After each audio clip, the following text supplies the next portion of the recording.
Hi everyone, welcome to my channel. My name is Noelle and I review and unbox subscription boxes here on my channel, and today I have another book subscription to share with you that's been sent to me for review. Bear with me. Yes, it is another Down the Rabbit Hole book box, which of course is known for the darker book selections that they include. So it could be a mystery, a thriller, sometimes it's horror. Lately there's been a lot of horror, some of it more my taste than others. And then along with that book comes wrapped gifts. So when you get to certain pages in the novel, you open up the corresponding gift. Thankfully, the gifts are not necessarily filled with horror as well. They're just usually sort of nods, allusions to the passages that inspired them, which I appreciate. So it's a little bit like a lifestyle box along with a dark read. And lately, we've definitely been having some spooky winter weather, even though it's not officially spooky season. So these books have been kind of enjoyable to me, as well as a nice cup of tea and kind of creeping myself out a little bit. It is $49.99 per month. That does include domestic shipping, and I do have a code for you if you're interested in subscribing. Noel15 will save you 15%. As always, I'll put all of that information for you in the description box below. But let's go ahead and get into it. Now, I was a little bit worried about this one because it's a pretty big book. It was a pretty hefty tome. It was near 400 pages. It was definitely it's called Mary, An Awakening of Terror. Like, if that doesn't give you the chills already, by Nat Cassidy. And just the image, I was a little creeped out just from the image. It is a newer publication. I didn't realize that. I think it just came out in 2022 and it's gotten a lot of awards. I actually liked it. It was definitely a horror novel. There were definitely some gruesome scenes. There was an element of the supernatural, which I'm usually not a fan of, but I liked it because of the subject and the topics that it broached, especially the sort of invisibility of women of a certain age. So Miss Mary, the eponymous character here, she is about to be 50, and she has a troubled past, and she was bullied as a child, and you know, she just is kind of invisible to her coworkers in the bookstore where she works, and she's actually called by her aunt who raised her, who is quite the character. Nadine winds up being like my favorite character because she's crass, but she also has a funny sense of humor, and I think this was like a dark and kind of gory novel in the best way, if that makes any sense. I did actually really enjoy it, even though it's not the kind of thing that I would normally pick up. And so that's why I like this subscription sometimes. So what they do is they'll actually put out sort of hint, the title of the box itself. And if you want to find out what the actual book is, you can definitely write and find out. But this one was called A Head Full of Ghosts is the name. Then you get this nice pamphlet. It does tell you a little bit about like the reviews of the book. We give it a little author bio, and that's where I actually found out that this Nat Cassidy writes horror for the page, stage, and screen. His horror novel, Mary, An Awakening of Terror, was published for Tor Nightfire in July 2022 and was named one of the best horror novels of the year by Esquire, Pace Magazine, Harper's Bazaar, Crime Reads, The Lineup, and more. So there is going to be a follow-up novel that actually came out in October of 2023. So I'm sure we'll probably see that in this box eventually.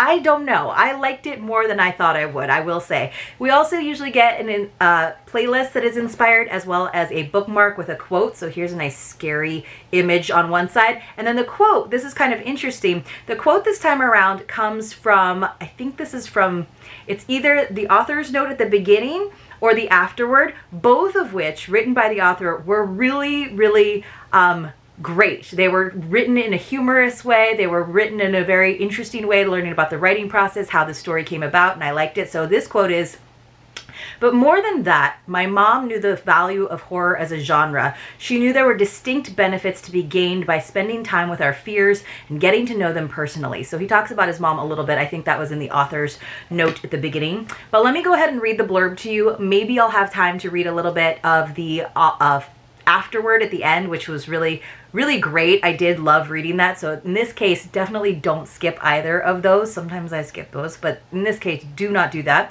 because they were really illuminating. So it says, this is his debut horror novel, and it was interesting because he does say that he has written it in many different ways, as a screenplay, you know, as a short story, as this pretty hefty tome, and I can totally see this being a horror movie. Not one that I could watch because it would give me nightmares, but, you know, It says Mary is a quiet, middle-aged woman doing her best to blend into the background, unremarkable, invisible, unknown even to herself. But lately, things have been changing inside Mary. Along with the hot flashes and body aches, she can't look in a mirror without passing out, and the voices in her head have been urging her to do unspeakable things. Fired from her job in New York, she moves back to her hometown, which is in Arizona, hoping to reconnect with her past and inner self.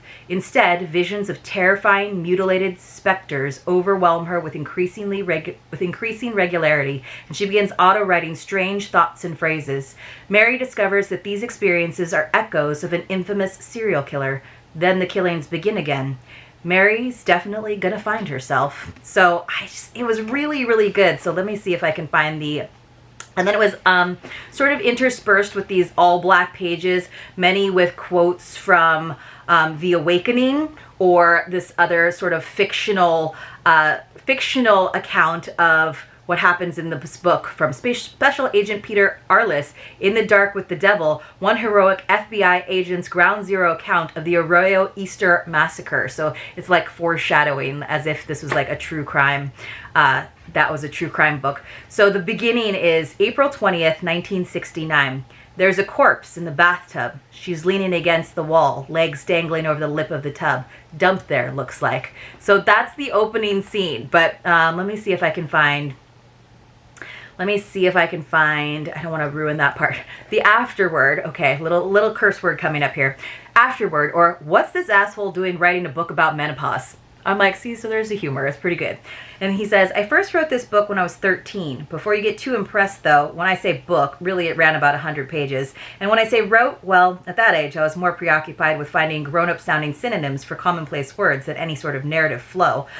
True story. Once a character fell down, and little me tried to fancy it up by describing them as metastasizing to the floor. All hail Shift F7. My Shift F7 doesn't work anymore. I'm so sad. But basically, it's this idea. Let me see if I can find it in the author's note. Because he did watch Carrie, and it's like, asks, what would happen if Carrie didn't have any special powers? What would she be as a grown-up? Would she still have a story? I knew right away I'd even give this novel a title that acknowledged the connection. I'd call it Mary. So it's the story of Mary. So there's like a Carrie element to it for sure. But it's great. It's got this like small town thing going on. There's like a cult. There's so many things. So we did have 5 gifts that went along with it. I'll go ahead and get into that, you guys. So the first one came on page 22, and we have reverted back to the old sticky notes, the old box design. I think they might have just ran out of the other one. So let me read the passage to you. So this is Mary, and she's still working in her bookstore in New York, but she's about to get fired. I'm so used to this job, I can tell when something is off, even by touch alone. Looking down, I'm not holding a trade paperback copy of the Best Women's Stage Monologues 2014. I'm holding an expensive leather-bound journal, one of the ones from the artisanal stationery section upstairs. Dylan, the receiving manager, must have accidentally tossed it onto the downstairs cart, probably while he was busy flirting with Kayla, another of my aggressively youthful co-workers. So she's turning into this like grumpy old lady, even though she's like 49. So here, of course, it came in a mailer bag, but I open it up. We got our leather-bound journal, which she decides when she gets fired to take with her as a little souvenir. So it's got a little pen holder. It is really beautiful, this suede with this tree imprint. I thought it was really nice. It's got this elastic closure, and then it does have lined pages.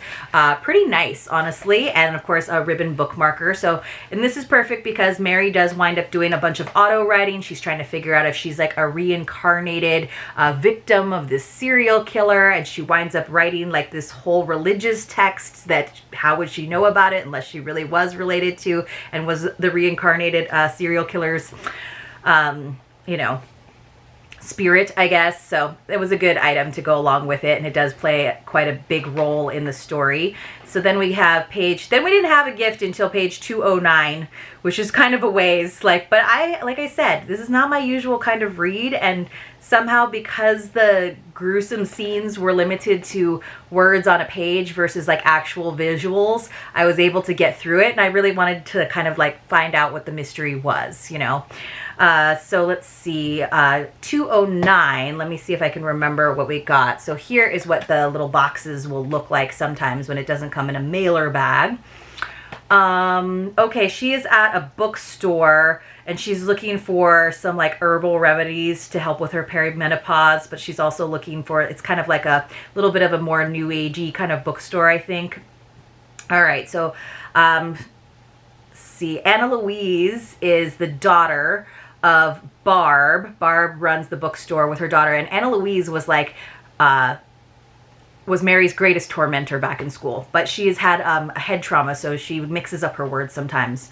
So it says, this is Anna Louise. Think of life, all of it, as a sea. She moves her arms around the air, signifying a vast body of calm water. Her bracelets clackle and clangle excitedly, and each living body, whether it's a plant, a germ, a bort, bug, Barb says, bug, a human, each living body is like a little cup. She forms a cup with her hands. Every birth, that cup dips into the sea and holds some life for a little while. Every death, she overturns her cupped hand and pours the imaginary water back out. So she's kind of explaining her idea of reincarnation, essentially. So we have gift 2, and it is her bracelets. But she had bangles that clack and clangle, or however, whatever words they used. But this is actually kind of cuter, I thought, than bangles, which we've gotten bangles before. This is a whole mess of fun beaded bracelets that I think are totally the kind of bracelets like that, like kind of a hippie boho bookstore lady would wear. So I actually thought these were really, really pretty. So that was a kind of a cool gift in there, where I was glad that she wasn't too literal in her interpretation. Then, because we waited so long to page 209, we got another gift just 30 pages later on page 239. So let me see if I remember what this is gift, okay. So this is later, and Barb, okay, so they are realizing that Mary has like done a lot of auto writing. They're starting to like realize that she is special. There's a reason she's probably come back to the town, to Arroyo. So it says, this is Mary's voice again. And now I see her plan, her cruel but fair method of getting revenge on me. Because if I fail this little audition, I'm dead. And if I don't, once again, that soft, new, yet naggingly familiar voice. It's okay. I'm here with you. Don't worry. Are you that good a hypnotist you can knock her out even with everyone around her like this? You just happen to have a pocket watch ready to go? Barb gives him a look that to him must read as confidence. To me, it reads as no skin off my ass if I fail. Don't be so cliche, doctor, she turns to Bonnie. Do you mind if I run to your bedroom for a moment? So Barb is going to hypnotize her and see if they can figure out who she really is, and if she really is their long departed prophet / the serial killer. All right, so we got a pocket watch, which is interesting because I think we've gotten pocket watches from Down the Rabbit Hole book box before, but this is a different one. I think the last one we had like a kitty cat on it. It's kind of cool because it's on a chain, so you could wear it as a necklace. Again, kind of like boho and fun. It's got this kind of gunmetal gray color going on, and then it's just a simple pocket watch on the inside. I have a feeling you could actually probably set it and make it work because it does have a little plastic tab in there for the battery. So I think that's kind of a cool gift. So she's not actually going to use a pocket watch, of course, to hypnotize Mary, but there was the allusion to it, so that was kind of a cool item. We've got 2 more to go on page 300. Let's see, and I'm not really ruining the story for you with all of these little spoiler sections. Now this one, I don't really understand. It wasn't like a direct allusion. There's not like a direct passage that I could find close to the sticky note that made sense to me. It's just kind of the vibe. So the thing, like, you wonder in the beginning, especially if Mary's just kind of going crazy because she's starting to basically see ghosts, and you know, we start with that image in the beginning, and she has this problem where anytime she looks at a woman, unless it's already a really old woman, and again, those, like, in this world, it's like those really old women don't count as actual humans, right? No one sees them. But when she looks at a woman's face, it just starts to like melt and like decay. Like, it's really gross. So you're wondering if she's just hallucinating, right?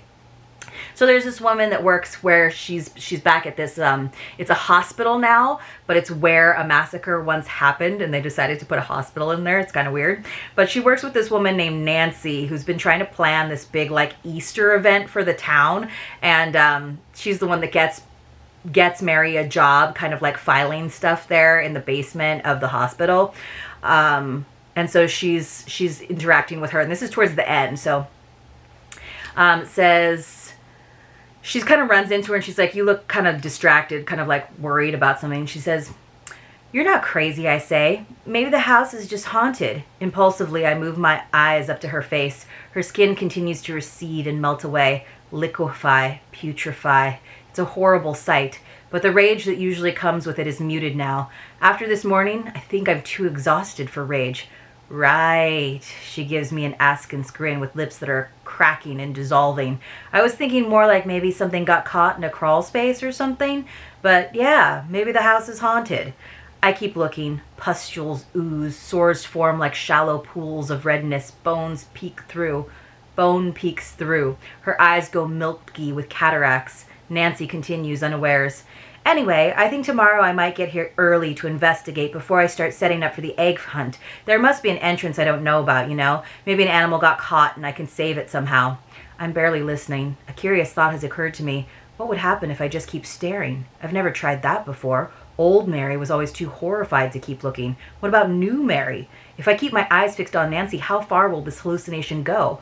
Will she just become a glistening skull? Will bones start to crumble into dust? Just when I feel like I'm on the precipice of an answer, Nancy turns away from me to get her purse to rights. The moment snaps in two, and I almost lose my balance. Well, there, I just read long enough, and we actually found the illusion, so that was kind of cool.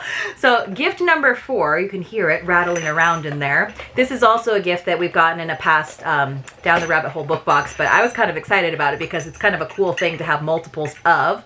So we got these cool skull shot glasses. Aren't these awesome? So we've gotten a skull beer mug before, which my husband loves his skull beer mug. He was just like drinking out of it the other day. And then we get these cool skull shot glasses, which look really neat when they're actually filled with liquid. But we got 2 of them, which is fun. So if you feel like you're hallucinating, you can just take a nice shot of whiskey and maybe that'll help. But it did talk about how basically Nancy's face was turning into a skull, which would be a really horrible thing to not be able to look at any woman in the face without seeing a disgusting vision. So that was that illusion. And then finally, right towards the end on page 380, we have this last one. Let's see. Oh, okay. So all kinds of stuff has happened, but it's the day of the Easter egg hunt that I was just mentioning. Let's see. There will be plenty of time to learn what Nadine's up to. Like I said, Nadine, best character in here. Maybe even lend a hand. Plenty of time to learn all sorts of things from her. For now, a table near the back of the room catches my eye where there's an array of chocolates and other sweets. I suddenly realize how famished I am. I rip open bags. I tear off the foil from peanut butter-centered chocolate globs, the cellophane from sugar-dusted marshmallow ducks, the plastic sacks enclosing caches of jelly beans, and devour their insides, all with the speed and fury of, well, one of my new friends. The chocolate, most of all, tastes like pure, radiant joy. Oh my God, has chocolate always been this delicious? All right, so we have gift number 5, which came in this little envelope, and it is a classic book box gift, but this is why it goes with that passage. We have some Stash chocolate mint tea, which sounds delicious. Maybe not as satisfying as ripping the head off of a chocolate Easter bunny, but still a nice treat. Would have been nice probably to have that at the beginning, or maybe that nice glass of wine. So the wine there is because one of the, let's call them apparitions, eventually we learn what they actually are, has like a wine colored birthmark, like a wine stained birthmark. But it's very interesting. You kind of wonder like who this is. And then again, look at this image, right? And then there's this other arm coming out of the water and grabbing her while she's sitting in the tub.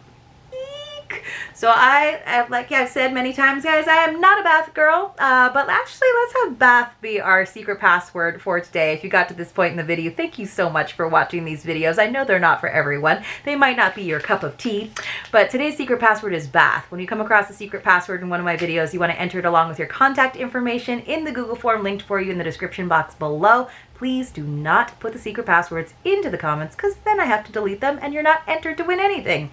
You do have to be 18 years or older here, you do have to have a US or Canadian mailing address. Canadians, it's a special case. We work something out so you feel like you won, because it's really just my way of saying thank you. US addresses, you will get a mystery box to thank you for watching my videos and listening for those secret passwords. It is not affiliated with YouTube at all or any of the boxes that I open here on the channel, and you do have to be subscribed to my channel, but it does not have to be publicly. But today's secret password is that thing I never do, which is take a bath. But this was a good dive into something, a genre that I'm not usually a huge fan of, but I found this humorous, dark, disturbing, kind of interesting as like a social commentary as well. And I hope that you enjoyed this video. If you did, help me out with a thumbs up, and I will see you all very, very soon in my next unboxing.